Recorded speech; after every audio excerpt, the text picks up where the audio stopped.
எங்க அப்பா அடிக்கடி ஒரு விஷயத்தை எனக்கு சொல்லி தந்தார் சின்னதுல. எங்க அம்மா எனக்கு ஒரு விஷயத்தை சொல்லி கொடுத்தாங்க.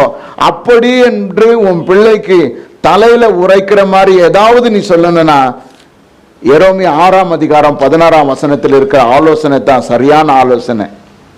என்ன ஆலோசனை நீ சொல்லி தரணும்? அவங்களுக்கு ஏற்றபடியான வேர்ஷனுக்கு அதை மாத்தணும். அவங்களுக்கு ஏற்றபடியான ஜெரேமியா 6:16 இருக்கிற ஆலோசனை என்னன்னா, உன்னுடைய 5 வயசுல இருந்து 18 வயசு வரைக்கும் இந்த காரியத்தை அடிக்கடி நீ பேசிட வேண்டும். அடிக்கடி உட்கார வச்சு சொல்ல வேண்டும். என்ன சொல்லணும்னா, ஒரு விஷயத்தை செய்வதற்கு முன்னாடி செய்துட்ட பிறகு யோசிக்கிறது. அவர் சொல்றார், நீ போகிறதான வழிகள் என்பது your decisions. You are taking to go for access to do something. நீ ஏதோ ஒரு செய்யறதுக்கு தீர்மானிக்கிற, ஃப்ரெண்டோடவோ ஏதோ வாழ்க்கையில.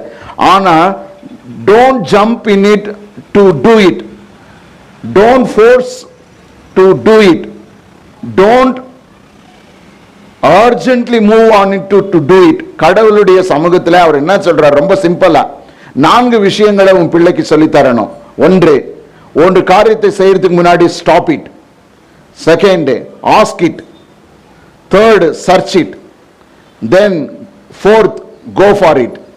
Fifth, how to go it.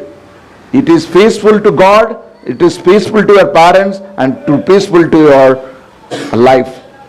4 விஷயத்தை நீ சொல்லு. முதலாவது, ஸ்டாப் இட். வழியில நின்று என்கொயரி அபவுட் இட். பூர்வ பாதைகள் எவைகள் என்று கேட்டு விசாரித்து, then take decision how to. நல்ல வழியா இது என்று பார்த்து, பிறகு 4வது அதிலே நடவுங்கள். அப்புறம் 5வது சொல்றார், உங்கள் ஆத்துமாவுக்கு இளைப்பாறுதல் கிடைக்கும்.